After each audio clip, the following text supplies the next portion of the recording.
Tere! Minu nimi on Olga Seitnik, olen Riigikogu liige ja kandideerin nendel valimistel Mustamäe ja Nõmme piirkonnas.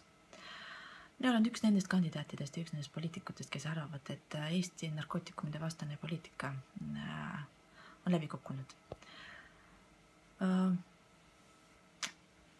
Nii nagu paljudes teistes riikides üle maailma, meie ranged ja väga karmid karistused ei aita sellele, et uuesti tarbijate arv väheneks või et müüjate arv väheneks. Ja seetõttu päris paljud riigid on otsustanud kogu seda ala, mis on seotud narkootikumidega, viia riigi reguleerimise alla.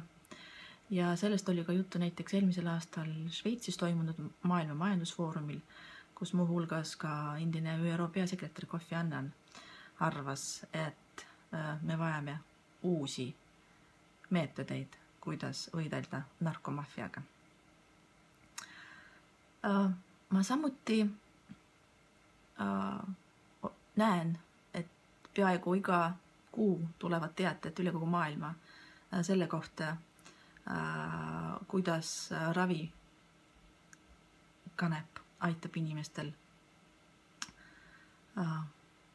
erinevate tervisehädade puhul.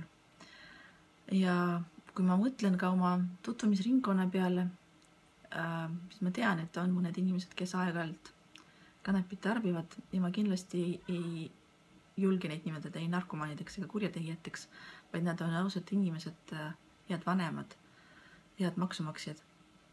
Ja ma arvan, et nende suhtes meie praegune regulatsioon on ebaõiglane.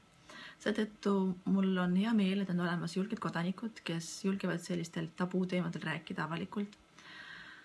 Ja ma ei usu, et kanepist tuleb seekord valimiste peateema, aga kindlasti see on üks teemadest, millest me peame rääkima omavahel sellistel üritustel nagu teil on praegu toimumas ka ajalehtede veergudel sotsiaalvõrgustikes selleks, et üheskoos leida need viisid, mis rahuldaksid nii teid kui ka meid ja ka ühiskonda tervikuna. Ma tänan teid ja soovin teile ilusat pühapäeva ja huvitavaid ja sisukaid debatte. Aitäh!